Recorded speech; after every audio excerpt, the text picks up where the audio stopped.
two electrons interact through the exchange of a photon, and so such a process is described by quantum electrodynamics, and its Lagrangian is given by the sum of the Dirac Lagrangian for the fermions, the Maxwell Lagrangian for the vector boson, the photon in this case, and an interaction Lagrangian which couple the fermions with the boson.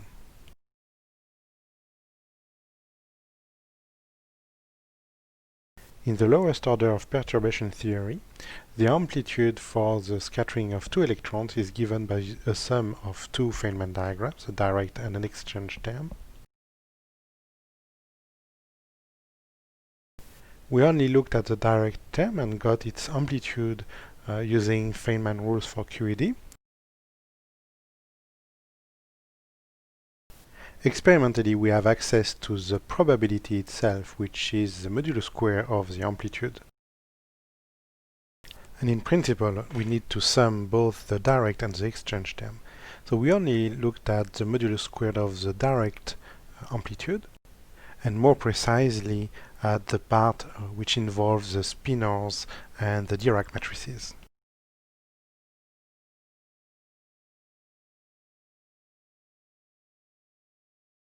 We then introduce the unpolarized cross-section, which is usually what we have access to experimentally, and which is proportional to the sum of the amplitude of probability, where we average the incoming spins and we take the sum over the outgoing spins.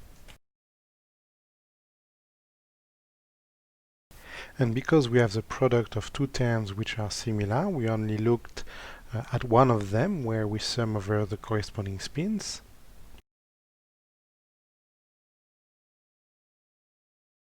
And we see that the result involves traces of 2, 3, and 4 gamma matrices. So we argued that we have now all the tools to do a proper calculation of the fundamental electron-electron scattering using QED at the lowest order of perturbation theory.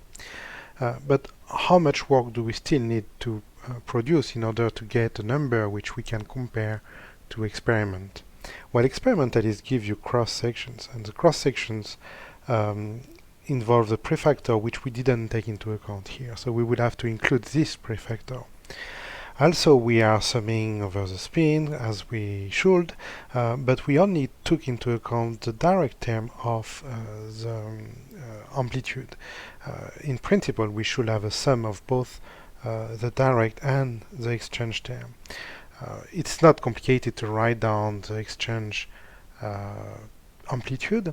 However, what is complicated is the cross term when we calculate the probability, when we have the product of MD times ME star, for instance. Because at the end, this will involve traces up to 8 gamma matrices.